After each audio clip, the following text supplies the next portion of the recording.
Halo semuanya, perkenalkan nama aku Noviani Mahtiswila, aku dari kelas 1B, Prodi Akuntansi, Fakultas Ekonomi Bisnis Universitas Islam Syekh Yusuf Tangerang.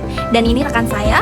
Halo semuanya, perkenalkan nama saya Heni Aulia, saya di kelas 1B, Prodi Akuntansi, Fakultas Ekonomi dan Bisnis, saya dari Universitas Islam Syekh Yusuf Tangerang. Kita mau ngapain sih Kak? Kita mau bahas mengapa Gen Z menjadi penentu Indonesia Emas di tahun 2045. Jangan lupa saksikan ya. Dah.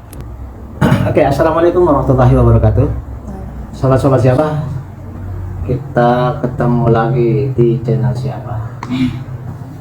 Sebagaimana biasa, seperti juga video-video yang lalu, Allah ditemani oleh mahasiswa dari Fakultas Ekonomi dan Bisnis Universitas Islam Syekh Yusuf Tangerang.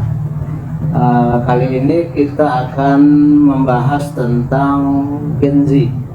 Gen Z, ya kita tahu kan bahwa Gen Z ini menurut data itu jumlahnya saat ini adalah sekitar 56%. Data ini kita ambil pada waktu kemarin mau pemilu presiden.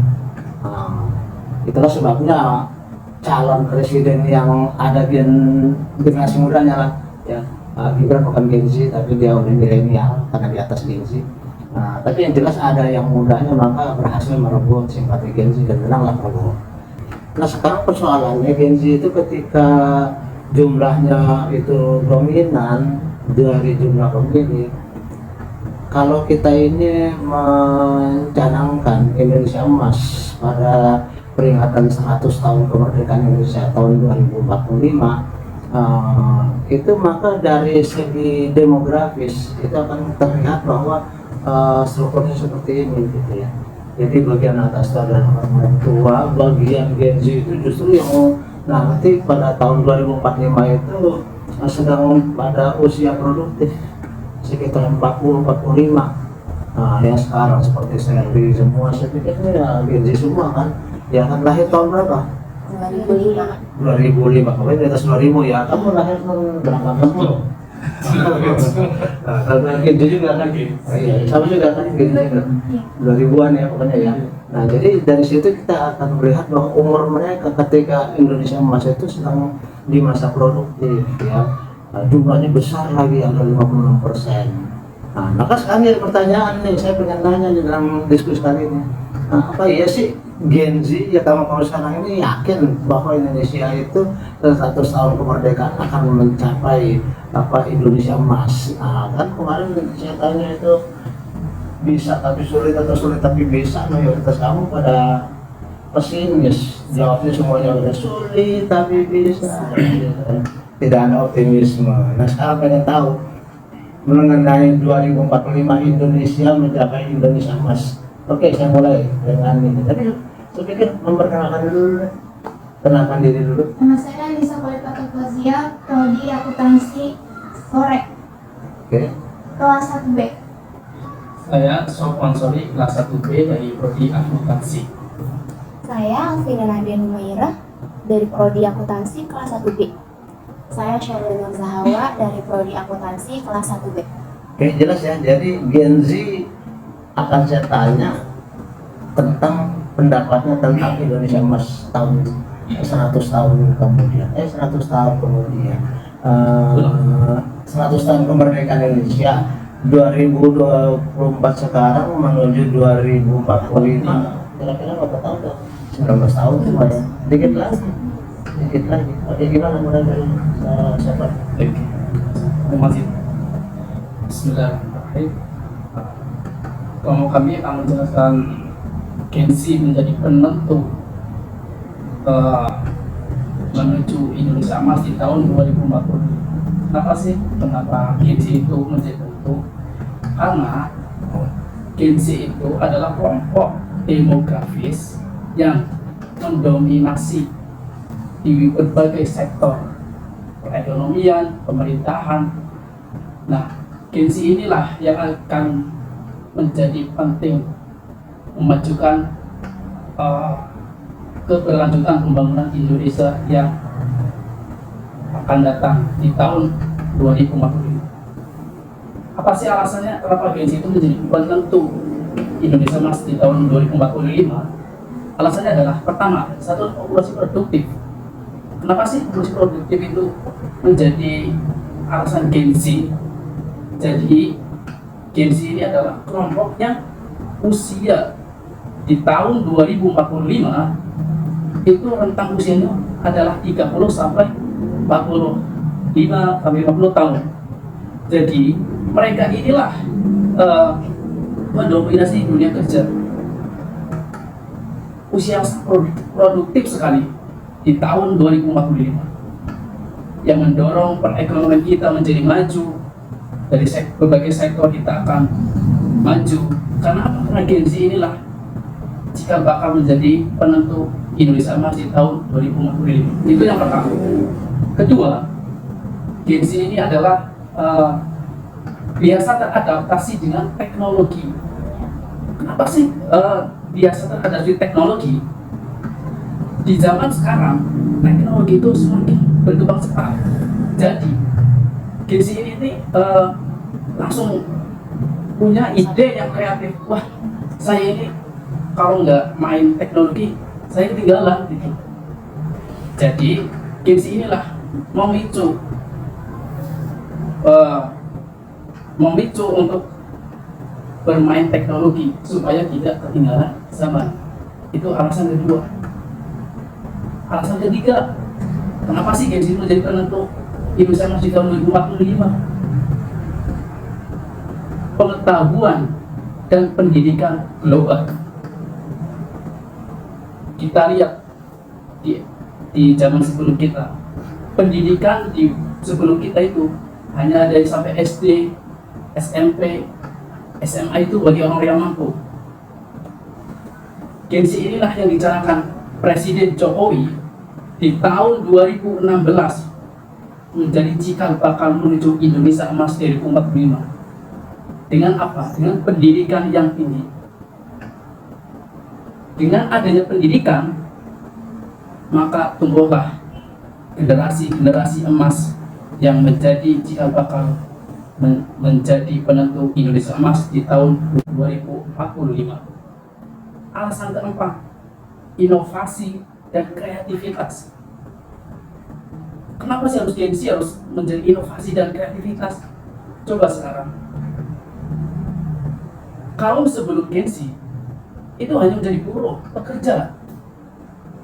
Sedangkan Gen Z dia itu mempunyai inovasi, kreativitas yang sangat jauh dengan ide yang cemerlang, ide yang inovasi. Dia menciptakan inovasi-inovasi yang baru. Misalnya sekarang penjualan lewat secara langsung itu kurang. Nah, Gen Z inilah yang menjadi perubahan. Dengan apa? Dengan cara upload di medsos. Kayak apa sih iklan di medsos, kayak apa? Jadi banyak orang-orang itu tertarik dengan apa? Penjualan Gen Z. Dengan situlah maka daya tarik akan semakin kuat, akan menambah lowongan pekerjaan, menciptakan pekerjaan, bukan menjadi pekerja. Maka dari itulah dengan adanya kreativitas inovasi menciptakan lapangan kerja, bukan pencari kerja. Selanjutnya, alasan Gen Z menjadi penentu Indonesia Emas di 2045 yaitu adalah peran dalam politik dan kepemimpinan.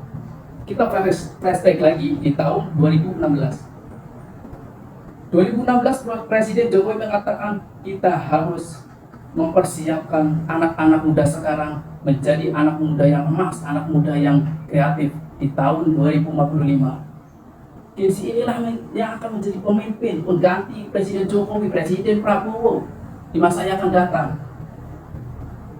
Makanya Presiden Jokowi ini benar-benar mematangkan Gen Z inilah yang akan menjadi penerus pemimpinan berkelanjutan. Alasan selanjutnya yang adalah kepedulian sosial dan lingkungan. Banyak di sekitar masyarakat kita, mohon maaf yang berpendidikan yang ke bawah, dia cuek dengan area lingkungan di sekitar kita. Bisa kerja bakti, cuek lah kerja bakti, nggak ada duitnya. Misal ada kematian, malas lah, saya nggak ke situ, malas diajar, nggak pernah kita kumpul bareng. Kinsi inilah mempunyai empati, simpati dengan inilah pendidikan yang kita pelajari di sini.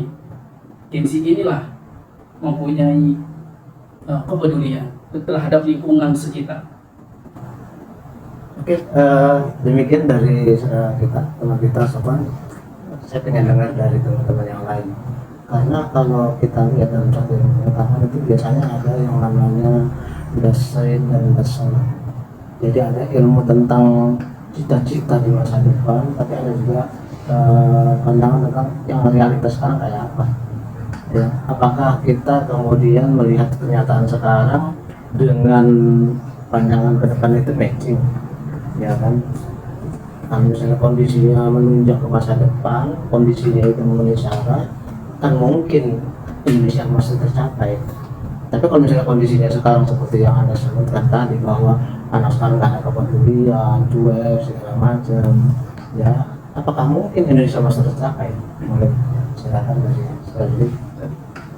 Kalau menurut aku, justru yang cuek itu, kalau dari yang saya dengar dari Bang Sopang itu, katanya yang cuek itu kan yang, mohon maaf, pendidikannya ke bawah ya.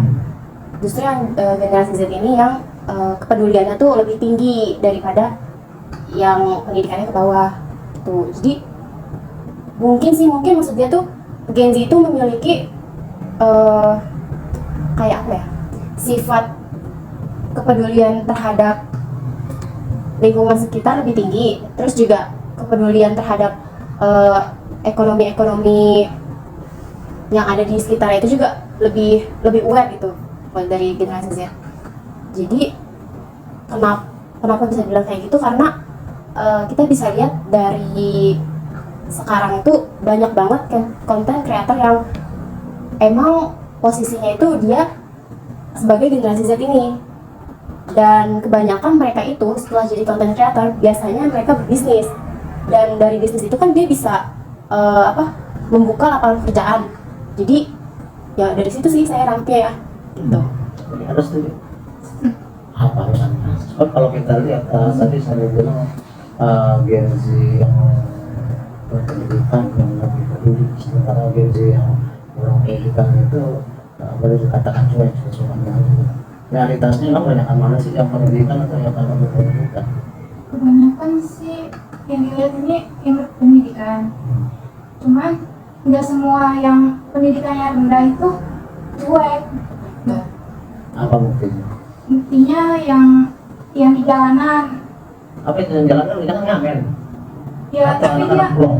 dia ada ada yang belajar di bawah jembatan. Gitu. Terus dibantu. Ini. Jadi yang dimaksudnya rekan saya ini, kenapa yang berpendidikan itu kurang peduli dengan lingkungan sekitar, itu karena kurangnya ilmu pengetahuan yang mereka dapat. Karena kalau kita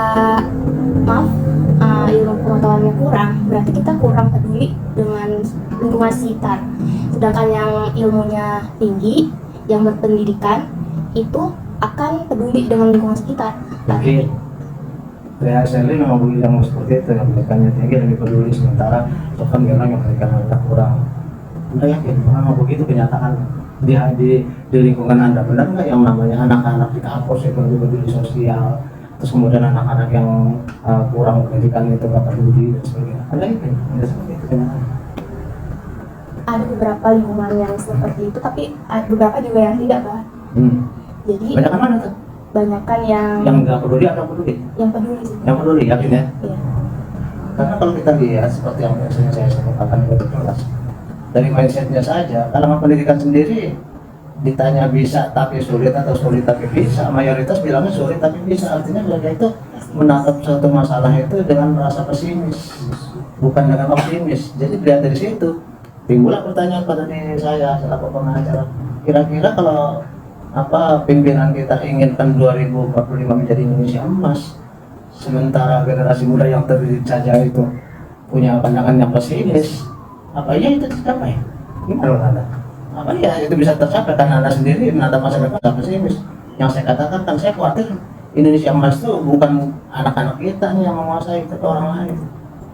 Orang-orang lain yang lebih percaya diri, sementara Anda, ya mohon maaf, konotasi anak pribumi sebenarnya nggak bagus juga. Tapi apa boleh buat, anak-anak pribumi itu kebanyakan minderan, sehingga berani melangkah ketika mereka mau melakukan sesuatu. Takut ini, takut itu, takut.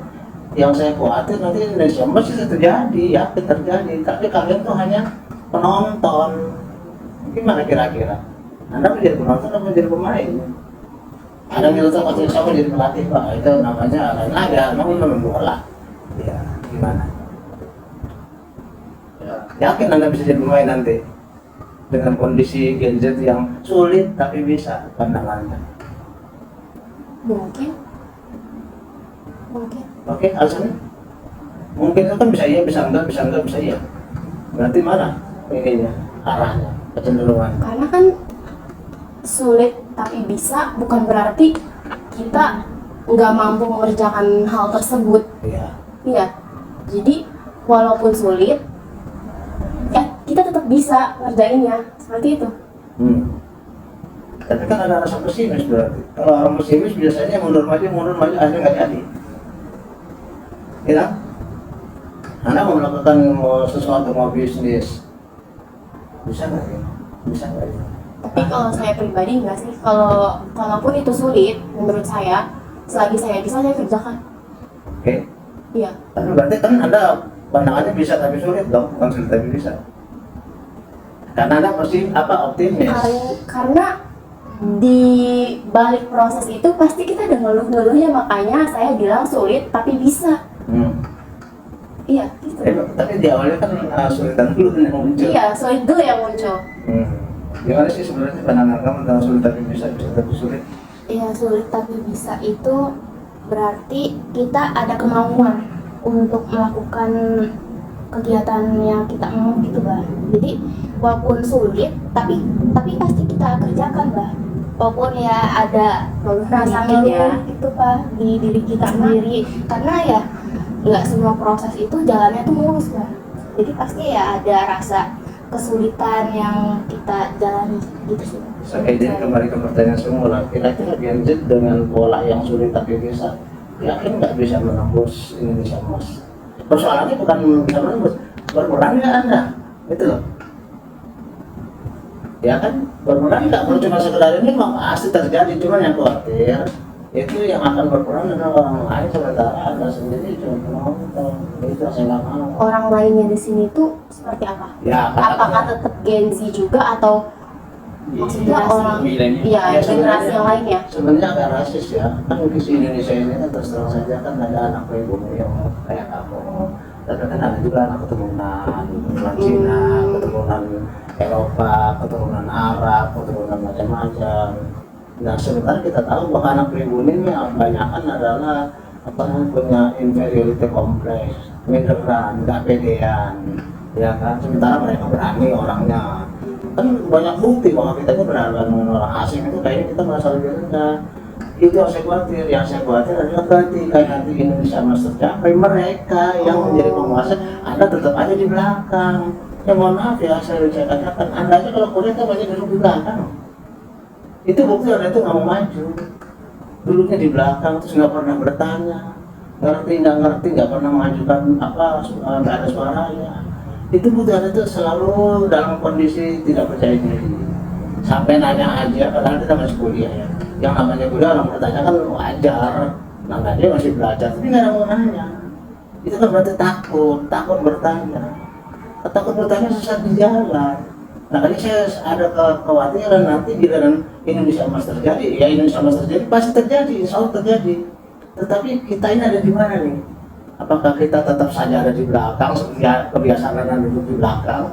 Apakah Anda terhadap pembagian yang disampaikan oleh Sultan tadi, ada teknologi yang tinggi kita cuma jadi penonton bukan jadi pemain. Maka seperti itu ya berarti kan kondisi kita tidak bisa menjadi contoh bagi anak-anak kita yang akan datang. Itu yang saya khawatir. Saya maunya Indonesia Emas kita ini yang anak-anak pribumi asli. Walaupun pandangannya agak rasis, tapi kenyataan loh. Saya nggak mau anak-anak yang lain itu yang berkuasa. Ya kan? Sekarang aja kan kelihatan dengan banyaknya kasus itu, di mana anak pribumi itu jadi belakangan. Ini, jadi intinya kita memang harus merubah mindset.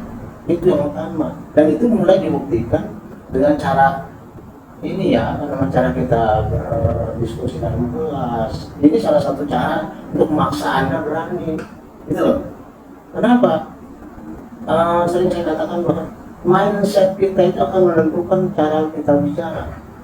Tong kosong nyari bunyinya, karena ininya kosong maka berani ngomong asal-asalan. Kan gitu kan? Komunikasi itu akan menentukan perilaku Anda. Karena merasa masa bodoh, nggak berani ngomong, maka duduknya di belakang. Ya kan? Perilaku itu akan menjadi kebiasaan. Selama 4 tahun Anda di kampus itu akan menjadi kebiasaan. Kebiasaan itu akan menentukan masa depan Anda. Kalau kebiasaan di belakang, nggak berani ngomong, nggak berani bertanya, begini-begini, maka ketika Anda terjun ke masyarakat, Anda pun akan terbiasa mau di belakang. Terus itulah saya khawatirkan sehingga nanti Indonesia Emas Anda di belakang. Orang-orang lain yang pada berani itu akan maju, yang akan jaya, akan menikmati Indonesia Emas. Anda tetap aja ya Pak, jadi buah kecil. Majikannya siapa? Orang lain. Tapi benar juga sih kalau Abah tadi Indonesia Emas tahun 2045 itu bukan kita, tapi orang yang keturunan. Karena menurut saya ya, emang pribumi kita itu kurang disiplin gitu, kurang disiplin. Ya contohnya ya kita disiplin waktu aja lah, kita udah 5 menit, bentar lah 10 menit lagi. Sedangkan orang-orang yang bukan pribumi itu disiplinnya udah tegas banget. Ya justru itulah makanya dengan kondisi seperti itu, makanya saya katakan ada dasar, ada dasar. Ada ilmu tentang pandangan jauh ke depan, maunya begini, tapi ada ilmu tentang kenyataan begini gitu. Jadi pertanyaannya kan dengan kenyataan seperti ini, sementara kita menamu ke langit, emang bisa tercapai? Kan nggak bisa, karena dari mindset kita saja sudah membuktikan. Mindset kita minderan, omongan kita nggak bermutu, kebiasaan kita selalu begitu. Nanti juga kebiasaan itu akan terbawa ketika Anda di tengah masyarakat. Gitu. Kan berarti ada kesenjangan antara dasar dengan dasar kan? Iya kan? Kalau mau Indonesia Emas itu pribumi itu, sebenarnya saya nggak kepengen ya ada dikotomi pribumi sama asingnya. Tapi realitasnya sebagai pribumi saya mau dong anak-anak pribumi yang maju gitu kan. Kenapa sampai sekarang ini kenyataannya kita yang ada di bawah itu kan? Silakan kita masalah minder, benar kenapa? Generasi kita minder benar. Ada podcast mengatakan waktu itu ada Najwa Shihab, generasi sekarang itu minder, ya kan? Kuliah hanya 4 tahun, nunggu pengangguran, sudah dibaca lagi itu, generasi itu langsung langsung 4 tahun cuma pengangguran. Jadi itu tidak ada termotivasi untuk perubahan gitu. Memang benar kata Najwa Shihab, generasi itu generasi yang pesimis. Ya tanpa Najwa Shihab pun kita sudah bisa membuktikan, dalam arti kita melihat bahwa cita-cita kita setinggi langit, kita ingin Indonesia Emas tahun 2045, tapi usaha kita ke arah sana itu nggak ada, minim. Bahkan kita sendiri merasa nggak mampu jalan ke sana. Saya pengen jalan ke Bogor, artinya kan saya harus melangkah, harus saya persiapkan kesehatan saya, kendaraan saya, ongkos saya dan sebagainya, arah juga, petanya juga, berarti ada persiapan menuju ke sana. Tapi kalau misalnya kita cuma pengen ke Bogor, terus kemudian kita leha-leha dulu, bahkan bergerak aja nggak mau, ya nggak mungkin tercapai kan gitu. Ya kan, jadi yang menjadi pertanyaan besar dalam diskusi kita ini, yakin nggak Anda yang benar-benar asli Indonesia itu nanti bisa berkiprah dan sukses di tahun 2045 Indonesia Emas, atau tetap saja jadi penonton? Nah, gimana saya? Yakin sih, karena banyak juga sekarang siswa-siswa pribumi yang banyak ya ikut-ikut kayak Seminar gitu.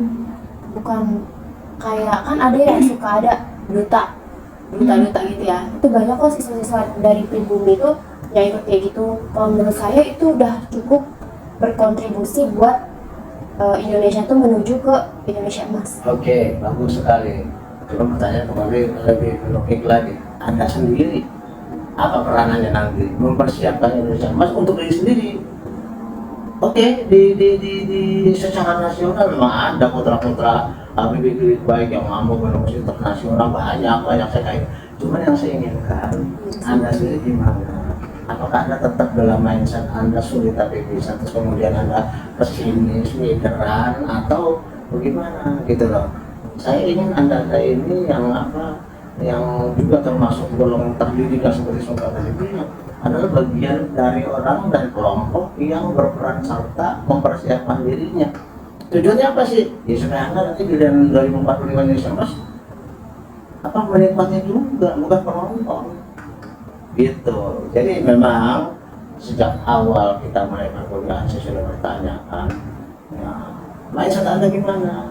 Apakah Anda lebih pesimis menghadapi masa depan, atau Anda itu optimis menghadapi masa depan? Ya, kita tahu banyak Indonesia yang potensial, yang saya ingin Anda juga kayak gitu. Itulah sebabnya diskusi ini kita jalankan. Untuk apa? Ya supaya Anda berani ngomong, berani jadi bicara, berani membantah, saling menyanggah dan sebagainya. Yang saya harapkan juga ketika di kelas Anda berani bertanya, mau duduknya di depan dan sebagainya. Itu adalah bibit-bibit perilaku yang akan mendorong Anda menjadi Indonesia unggul. Orang unggul banyak, tapi Anda sendiri gimana gitu maksud saya.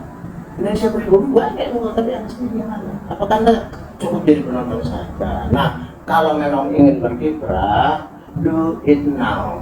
Mulai dari sekarang. Ya kan, jangan ditunda-tunda, karena kalau ditunda-tunda nanti akan jadi kebiasaan. Paham ya? Jadi seperti itu. Oke, sobat-sobat siapa? Mungkin pembicaraan kita jadi agak panjang, tapi mudah-mudahan sobat-sobat bisa memahami bahwa pada hakikatnya memang generasi kita ini di samping penuh percaya diri menghadapi Indonesia Emas, tapi juga menyadari bahwa apa yang kita cita-citakan itu tidak akan bisa tercapai kalau kita nggak bisa mempersiapkan diri dengan baik, ya kan? Artinya apa yang menjadi mindset kita itu harus bisa kita buktikan dalam bentuk apa yang menjadi pembicaraan kita, sehingga itu nanti akan berwujud dalam tindakan-tindakan kita. Tindakan kita itulah nanti yang akan menjadi kebiasaan-kebiasaan, sehingga nanti pada akhirnya masa depan kita sudah bisa kita ramalkan kayak penuh percaya diri, bisa meskipun sulit, gitu yang saya inginkan. Ya kan? Nah, sekiranya demikian, mudah-mudahan bisa ada manfaatnya bagi kita. Ya, saya akhiri. Wassalamualaikum warahmatullahi wabarakatuh. Waalaikumsalam. Sekian diskusi kita hari ini, semoga bermanfaat. Jangan lupa like, comment, share, and subscribe. Dah.